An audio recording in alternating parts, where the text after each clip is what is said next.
रहीम। प्यारे दोस्तों, पूरे साल में सब खां इज्जतुन अजमतुन वारी रात लैलतुल कद्र जी रात है। लैलतुल कद्र जी रात अल्लाह ताला रमजानुल मुबारक में लिखाए रखी है। रमजानुल मुबारक जे आखिरी अशरे में आखिरी अशरे जे 21 रातन में यह रात अल्लाह ताला पोशीदा करे रखी है। पोशीदा करण जो मकसद यो आहे त जियां मुसलमान उनके तलाश कन ऐं हर रात जागी अल्लाह की इबादत में गुजारे।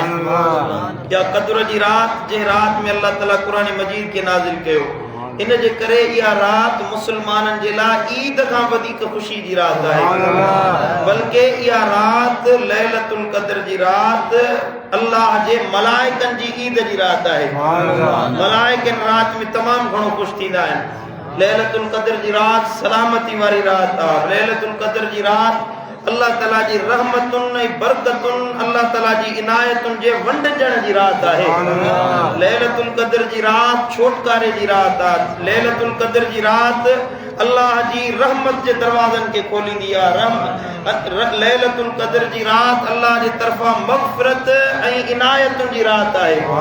इहा हिकड़ी रात तमाम मुसीबतुन के टारी वेंदी आहे। इहा हिकड़ी रात माण्हुनि जा गम लाहींदी आहे, दर्द लाहींदी आहे। इंसान के जे बदकार आहे तो उनके बाकिरदार बनाए छॾींदी आहे। जेको माण्हू लैलतुल कद्र जी रात जागी गुज़ारे, अल्लाह ताला उन हिक रात जे सदके उन जा हड़ई गुनाह बख़्शे माफ़ फरमाए छॾींदो आहे। अल्लाह ताला जे तरफा मदीने वारे साईं जे सदके हिन उम्मत जे लाइ एक अजीम सूखड़ी ऐं तोहफ़ो आहे। इहा अहिड़ी इनायत आहे जेका कंहिं बि उम्मत खे न मिली, जेका असां मुसलमाननि खे अल्लाह ताला नसीब कई आहे। जो हिकड़ी रात अल्लाह ताला असां मोमिननि खे ॾिनी, जे रात में जागी इबादत करे गुज़ारियो, अल्लाह ताला गुज़रियल सॼी ज़िंदगी जा गुनाह बख़्शे माफ़ फरमाए छॾींदो। साईं जन जॾहिं रमज़ान जो महीनो ईंदो हुयो त फरमाईंदा हुआ, इन हाज़ा शहर क़द हदरकुम, तव्हां वटि रमज़ान जो महीनो आयो आहे। वफ़ीहि लैलतुन ख़ैरुम मिन अल्फ़ शहर, इन में हिकड़ी रात आहे जेका 1000 महीननि खां वधीक भली आहे। मन हुरिमहा फ़क़द हुरिमल ख़ैर, जेको माण्हू इन रात में महरूम रहियो उहो ॼण के ख़ैर खां महरूम रहिजी वियो। वला युरमु ख़ैरहा इल्ला महरूमुन, जेको माण्हू ख़ैर खां महरूम रहिजी वियो उहो ॼण के हर नेमत खां महरूम रहिजी वियो। उनखे का नेमत न मिली आहे जेको लैलतुल कद्र जी रात विञाए छॾे। मुंहिंजा दोस्तो, लैलतुल कद्र जी रात अल्लाह ताला जी वॾी इनायतुनि जी रात आहे।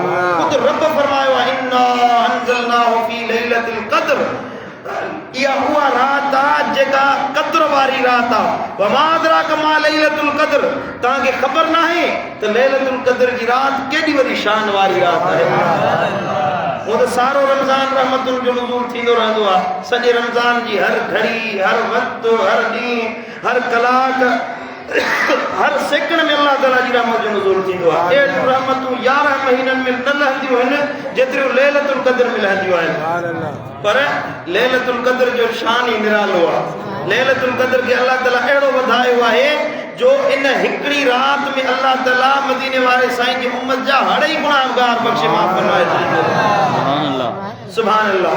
उन जे करे लैलतुल कद्र जी रात इबादत जी रात आहे, फज़ीलतुनि जी रात आहे। हिन रात खे जागी गुज़ारणो आहे। लैलतुल कद्र खे जी इबादत आहे जागी क़याम करणु। मुख़्तलिफ़ इबादतूं बुज़ुर्गनि लिखियूं आहिनि त हे नफ़िल पढ़ो, हे नफ़िल पढ़ो, हे दुआऊं घुरो, ही दुआऊं घुरो। पर अल्लाह ताला जे हबीब जेको फरमायो आहे सही सनद सां, टिकियूं पिटियूं जेके हदीसूं आहिनि, त हिकिड़ो ई फरमान आहे त हिन रात में बीही तव्हां दुआऊं घुरो ऐं क़यामुल लैल कयो। मदीने वारे साईं फरमायो त मन काम लैलतुल कद्र ईमानन व इहतिसाबन, जेको माण्हू लैलतुल कद्र जी रात बीही क़याम करे, तरावीह नमाज पढ़े, तहज्जुद पढ़े, नवाफिल पढ़े, ईमानन व इहतिसाबन, अल्लाह खे राज़ी करण जे लाइ, ईमानदारी सां अल्लाह खे राज़ी करण जे लाइ, ॿिए कंहिंखे ॾेखारण जे लाइ न, ॾेख वेख जे लाइ न, माण्हू जी रियाकारी जे लाइ न, ख़ालिस रब जे लाइ इहा रात जागी क़याम करे, गुफ़िर लहू मा तक़द्दम मिन ज़ंबिही, अल्लाह ताला इन हिक रात जे सदके उन जी गुज़रियल सॼी ज़िंदगी जा गुनाह बख़्शे माफ़ फरमाए छॾींदो। सुभान अल्लाह। नबी साईं ये कौन फरमाया त नंढा गुनाह बख़्शबा, वॾा गुनाह कौन बख़्शबा? न, सगीरा कबीरा ज़ाहिर गुज्जा अमदन खतन जेके भी गुनाह कयई लैलतुल क़द्र जी रात जागी गुजारे अल्लाह हर ही गुनाह बख्शे माफ फरमाए। हज़रत इमाम मुजाहिद रहमतुल्लाह अलैहि ने कुरान मजीद जी आयत हदीस जी तशरीह कंदे फरमायो त लैलतुल क़द्र जी इबादत इहा आहे जो अमलुहा सियामुहा इन जो अमल उन जे ॾींहं जो रोज़ो रखो व क़ियामुहा ख़ैरुम मिन अल्फ शहरिन ऐं इन हिकिड़ी रात जो क़याम तव्हां जे लाइ 1000 महीननि खां वधीक अफ़ज़ल ऐं कमु आहे। 1000 महीना 1000 के वंड कयो 12 में माना 12 महीना साल में त तक़रीबन 83 साल थियनि था। हिते केरु 83 साल जो हथ त मथे खणी मारे सां केरु ई कोन्हे को। असां में हिन मस्जिद में माशाअल्लाह हिकिड़ो ग़रीब मजज़ूब मता हुजे बाक़ी केरु बि 80 साल खां मथे कोन्हे को। सभई 80 साल खां हेठि आहियूं। असांजूं सॼियूं ज़िंदगियूं हिकु पासे हिकु राति जी इबादत जो शान एॾो आहे अल्लाह 80 सालनि खां वधीक जो सवाब अता फरमाए। ला युक़द्दिरुल्लाह फी तिलकल लैलति इल्ला सलाम व फी साइरिल लयाली यक़दी बिल बलाया वस्सलाम। हबीब करीम फरमायो इन रात में अल्लाह ताला सिर्फ़ सलामती मुक़द्दर कंदो आहे। ॿियूं रातियूं जेके बि आहिनि उन्हनि में अल्लाह ताला ख़ैर ऐं शर ॿई लिखंदो आहे। अल्लाह ताला जी तरफ़ां ख़ैर बि लिखियो वेंदो आहे शर बि लिखियो वेंदो आहे। हिनखे भलाई मिलंदी हिनखे बुराई मिलंदी हिनखे पुटु ॼमंदो हिनखे मौत ॾींदो इहो ख़ैर शर ॿई लिखबा आहिनि। पर लैलतुल क़द्र जी राति बलाउनि वबाउनि मुसीबतुनि जी तक़दीर न लिखबी आहे रुॻी सलामती आहे सलामती हज़रत इमाम मुजाहिद रहमतुल्लाह अलैहि फरमायो तफसीर बग़वी में अन लैलतुल क़द्र सालिमतुन ला यस्ततीउ शैतान अन यअमल फीहा सूअन वला अन युहदिस फीहा अज़ा। हिन राति में अल्लाह अहिड़ी सलामती नाज़िल कंदो आहे जो उन सलामती जे सदके शैतान खे बि ताक़त कोन थींदी आहे जो मुस्लमान खे को बुरो अमल कराए सघे को गुनाह कराए सघे या नफ़्स माण्हू खे गुनाहनि में मुब्तला करे सघे। अल्लाह अहिड़ी सलामती ॾींदो आहे जंहिंखे मिली वञे उहो शैतान खां सालिम में सलामत वारो बची वेंदो आहे। सुभान अल्लाह। मुंहिंजा दोस्तो त लैलतुल क़द्र जी राति रमज़ान जे आख़िरी ॾहे जे कंहिं राति में लिकल आहे। ख़ुसूसन बुज़ुर्गनि फरमायो आहे त इनखे अल्लाह ताला 27 रमज़ान मुबारक जी राति में लिकाए रखियो आहे। अक्सर औकात ईअं थींदो आहे जो 27 जी राति लैलतुल क़द्र जी राति हूंदी आहे। साईं करीम फरमायो इन राति में न गर्मी हूंदी आहे न सर्दी हूंदी आहे निशानी आहे। ॾींहं जो सिज जेको आहे चिटो पिटो वाज़े वॾो गोल थाल जेको ॿाहिरि निकिरंदो आहे महसूसु थींदो आहे त इहा लैलतुल क़द्र जी राति आहे। हाणे असांखे हर राति जागी गुज़ारणो आहे। क़यामुल लैल मां मुराद तरावी तहजुद निमाज़ आहे। तरावियूं पढ़ियूंसीं तहजुद पढ़ंदासीं इंशाअल्लाह। अॼु राति असां सलातुत तस्बीह जी निमाज़ पढ़ंदासीं गॾु इंशाअल्लाह।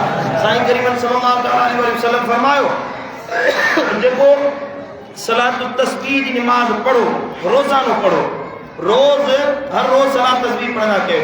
भला जे रोज़ नथा पढ़ी सघो त हफ़्ते में हिकिड़ो दफ़ो पढ़ंदा कयो। जे हफ़्ते में हिकिड़ो दफ़ो नथा पढ़ी सघो साईं करीम फरमायो त महीने में हिकिड़ो दफ़ो पढ़ो। महीने में हिकिड़ो दफ़ो नथा पढ़ी सघो त साल में हिकिड़ो दफ़ो पढ़ंदा कयो। भला जे साल में हिकु दफ़ो नथा पढ़ी सघो त ज़िंदगी में हिकिड़ो दफ़ो ज़रूरु सलात तस्बीह पढ़ंदा कयो। छो या रसूल अल्लाह साईं फरमायो इन जे करे जो इन हिकु निमाज़ जे क़द्र करे गुज़रियल सॼी ज़िंदगी जा अल्लाह ताला तव्हांजा गुनाह बख़्शे माफ़ फरमाए छॾींदो। सुभान अल्लाह। हज़रत सैयदना अब्बास रज़ी अल्लाह ताला अन्हु नबी साईं जो चाचो महबूब करीमन जो चाचो हुयो। सैयदना अब्बास ॾाढो प्यारो हो महबूब करीमन खे। जॾहिं ग़ज़वे बद्र में क़ैद थी आयो त हज़रत अब्बास खे रस्सियूं ॿधियूं मुस्लमाननि क़ैद में वेंदो त रस्सियूं ॿधियलु उहो क़ैदियुनि सां गॾु वेठल हुयो। उनजी हज़रत अब्बास ताक़तवर हुयो पहलवान माण्हू कद जो ॾिघो जिस्म जो हशीम वशीम ताक़तवर पहलवान ऐं वॾे कद वारो आवाज़ जो खुलियल हूंदो हुयो। हीअं जो मके में जबल अबू कुबैर ते चढ़ी रड़ कंदो पंहिंजे पुटनि खे सॾींदो हुयो त सॼे मके में हज़रत अब्बास जो आवाज़ गूंजंदो हुयो। एॾो आवाज़ हज़रत अब्बास जो खुलियल हूंदो हुयो। हीअं जो रस्सियुनि में ॿधल हुयो त साह खणण में तकलीफ़ पई थिए। हज़रत सैयदना अब्बास होॾे क़ैद में रस्सियुनि में ॿधल हुयो। मदीने वारे जी एॾी दिलि हुई जो उहा सॼी राति साईं करीमन खे निंड न आई।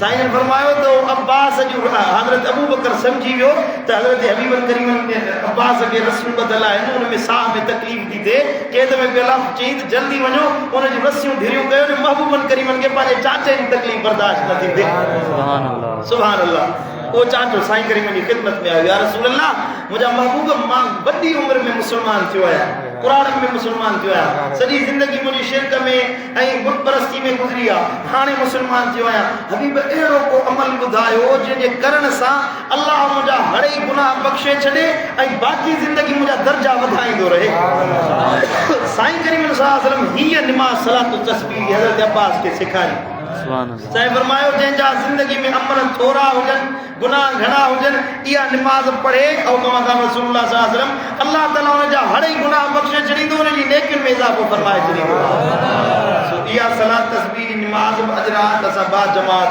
पढ़ंदासीं इंशाअल्लाह ऐं मता केरु एतिराज़ करे रमज़ान मुबारक में हर नफ़ली इबादत जमात सां पढ़णु जाइज़ आहे हुआ कुछ फुक़हा किराम लिखियो आहे त नफ़ली इबादत जमात सां न पढ़जे पर उहा ॿियनि महीननि जे लाइ 11 महीननि में ॿियनि महीननि में तव्हां जमात सां नथा पढ़ी सघो हे जेका असां निमाज़ पढ़ीसीं सलात तरावी इहा त नफ़िल आहे न सुन्नत नफ़िल आहे इहो जमात सां पढ़ो था सॼी दुनिया में पढ़जंदी इन जे करे रमज़ान में जेका बि इबादत आहे क़याम आहे नवाफ़िल आहे उहे त नफ़ली इबादत जमात सां पढ़ो त उन्हनि जो अजुर सवाब वधीक मिलंदो हता कि वित्र वाजिब जो हुकुम आहे त तव्हां जमात सां पढ़ंदा कयो समझो था सो इंशाअल्लाह क़यामुल लैल में इहा सलात तस्बीह शुमार आहे साफ़ पढ़ंदासीं ऐं लैलतुल क़द्र में भली इबादत क़याम खां बाद में नवाफ़िल पढ़ण खां बाद में क़याम करण खां बाद में भली इबादत दुआ घुरण जेतिरियूं घणियूं दुआऊं घुरंदो ओतिरो तव्हांखे अलाह वधीक अजुर अता फरमाईंदो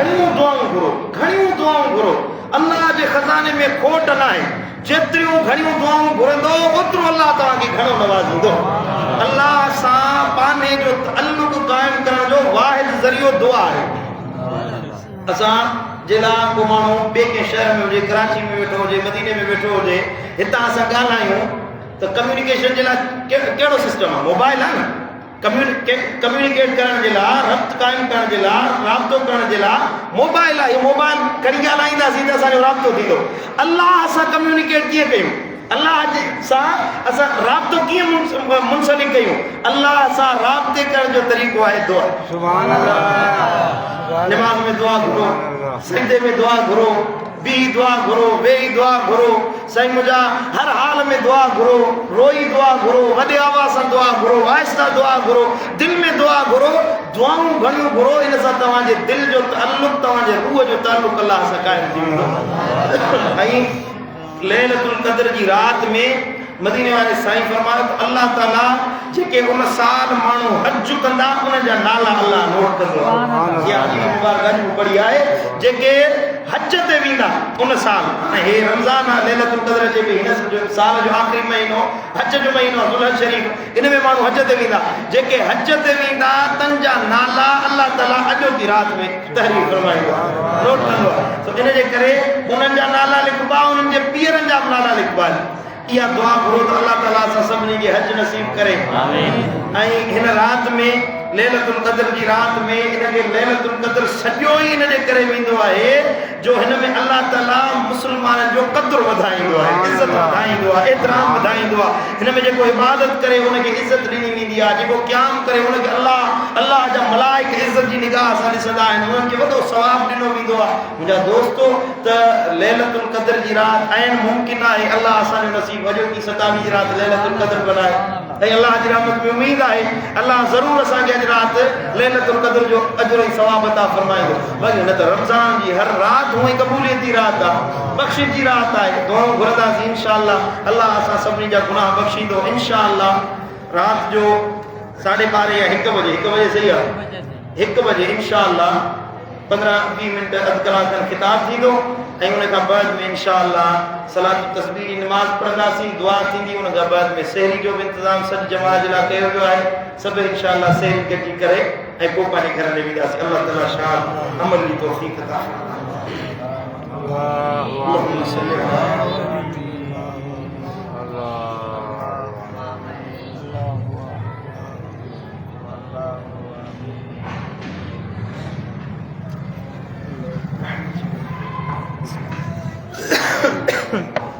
अल्लाह